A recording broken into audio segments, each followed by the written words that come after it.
Chapter 28, Confrontation. With her fingers still held firmly around the young boy's neck, a low growl appeared in the woman's throat as she slowly withdrew her shaking hands. Within her eyes the insanity had been suppressed and instead profound sadness flooded in like a tide. The woman swiftly raised her hand, and with a sharp nail stretched out, swinging down fluidly, she cut a fine line on Huiyu's cheek. Small blotches of blood started to drip from this cut, painting his snow-white skin crimson, but even then Huiyu did not wake up. A sigh of vexation escaped the lips of the intruder, as she lifted her outstretched finger and made a beckoning gesture towards the wound. 3 drops of blood slowly rose from the wound on Huiyu's cheek before they started to flow towards her. As the 3 drops of blood came closer, the woman gently touched her belt and 1 jade vial appeared in her hand. The 3 drops of blood trickled down the neck of the vial before the woman sealed it with spiritual power. Just like how she had arrived, this stranger moved towards the window and stood there for a short while, tearing reluctantly, gazing at the sky. Eventually she turned her head and looked at the sleeping boy. An emotionally rich and ineffable expression appeared on her face. "Stay alive, little lord. At least till we meet again," she whispered before faintly mumbling a few words. As she mouthed out the words, a large inscription array lighted up, releasing the courtyard from a temporary spell.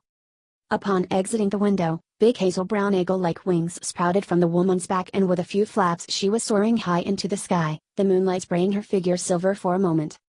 Unlike the previous visit, this woman no longer flew back to Ryuo City and disappeared into the darkness. Instead she flew towards the cold north. Towards the mountain range which separated the Taiyang kingdom from Shinyuan. Huiyu's heavy eyelids slowly opened, crusted by overnight rheum, greeted by the rising sun from outside his window.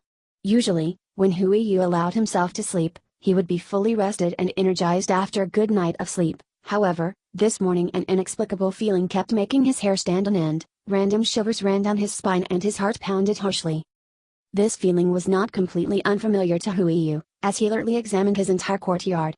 This was the exact same feeling he had when he stood face to face with the 7 black-cloaked men, although this time it seemed even more dangerous. The feeling of immense danger crawled within Huiyu's skin and once he looked in the mirror his eyes widened as the small wound came into his line of sight. The shock within his eyes quickly turned into a chilled hatred, his pupils contracting. Someone has been in here last night, Huiyu thought with a murderous expression appearing on his face. The one night he had been asleep was the one night a visitor had arrived. Having lived in this world for so long allowed Huiyu to know that there was no such thing as a coincidence and that the person who had visited him last night obviously had kept him under surveillance. I must hurry, Huiyu thought with certainty, I must become much stronger. The decisiveness within his eyes shone out. Huiyu quickly gathered his clothes, washed his face and stepped into the early morning air. I am sure that this azure figurine has something to do with Dang Wu's cultivation speed, Lan Feng commented from within the chi cave. We need to speak with the 2 of them together. If we do not we might get cheated. The 2 of them? How can we speak with a figurine? Huiyu asked with scrunched eyebrows. He had long since understood that the item was far from the norm, but to directly speak with it was something which he had not expected.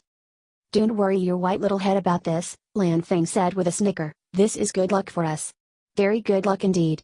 I'll explain it to you when we manage to catch Dang Wu and sit down for our lovely talk. Younger brother Huiyu. A voice called cheerfully just as Huiyu stepped out of the courtyard. Huiyu flinched, staring blankly as he turned around and spotted Ma Kong running towards him with a big grin on his usually calm face. They want to go for it, he said breathlessly as he leaned forward and held his knees in his hands to catch his breath. It was obvious to Huiyu that Ma Kong had run all the way from his own mountaintop to Huiyu's abode. A breeze of warm air surrounded Huiyu and it also quelled some of the hatefulness surging within him after the devastating discovery just prior. However, to see Ma Kong rushing all the way for the sake of speaking with him was something that warmed his heart. He allowed the warmth to sink in and let go of his worries. At least for now. What is wrong? Huiyu asked with a raised brow, as he looked at the panting Ma Kong. Usually he would not have been short of breath if he had just run. Ma Kong was a cultivator after all. However, for him to be this much out of breath could only be caused by him sprinting at his top speed the entire way. I got the reply from the elders, Ma Kong smiled, his breath finally steady. The 2 made their way towards a nearby cafeteria where they could eat breakfast together while discussing the matters mentioned by Ma Kong. We have had multiple elders spend some time calculating the potential and premise of your insurance concept, and they were supposed to give the results at a family meeting last night. Ma Kong said, his eyes shining with excitement. Huiyu could not help but lightly chuckle.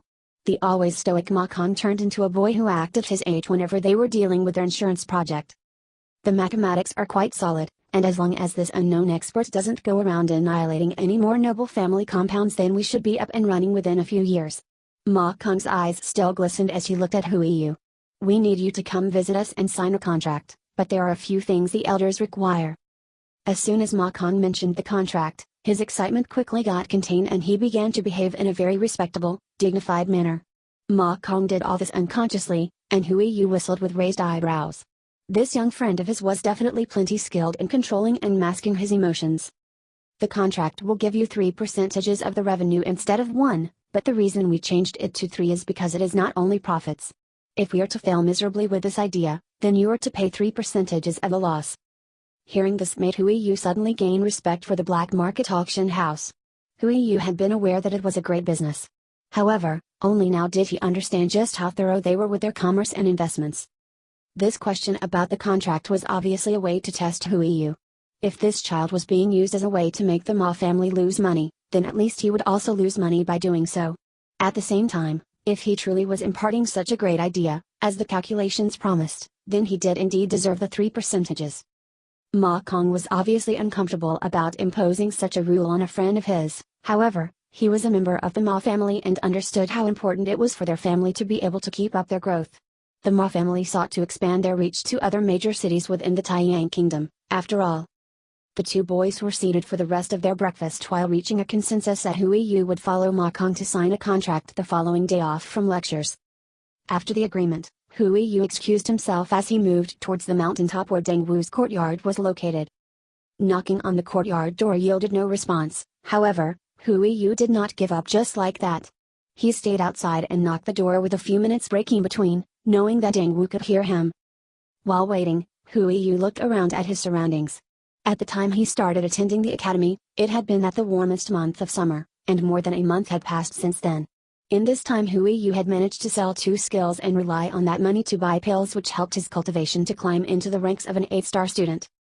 It had taken Hui Yu 10 years of painstaking cultivation to reach the 5th-star student rank. However, in the passage of this month alone, he was now an 8-star student. His training speed was definitely astonishing. Hui Yu had broken into the 6th-star rank on his own. Lan Feng had caused him to reach the 7th star, and by consuming medicinal pills, Hui Yu reached the peak of the 8th star.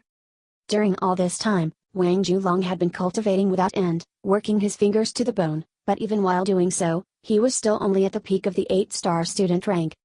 A satisfied smile appeared on Hui Yu's lips. He was now certain that he could defeat Wang Julong if they were to fight again according to his assessment, and he once again knocked on Deng Wu's door.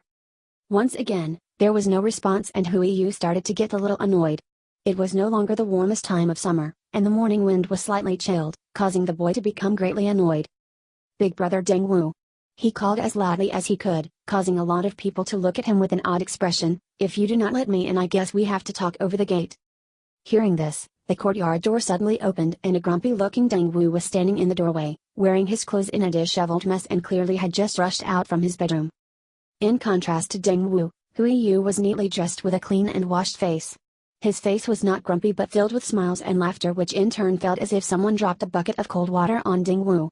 Close the door after you, Deng Wu grumbled as he turned around, allowing Hui Yu to follow. The big smile on Hui Yu's face was retracting little at a time, and instead the young face was filled with an alertness that did not suit a boy his age. Finally, the two entered the house and sat down in front of each other. Neither spoke as they just observed the other.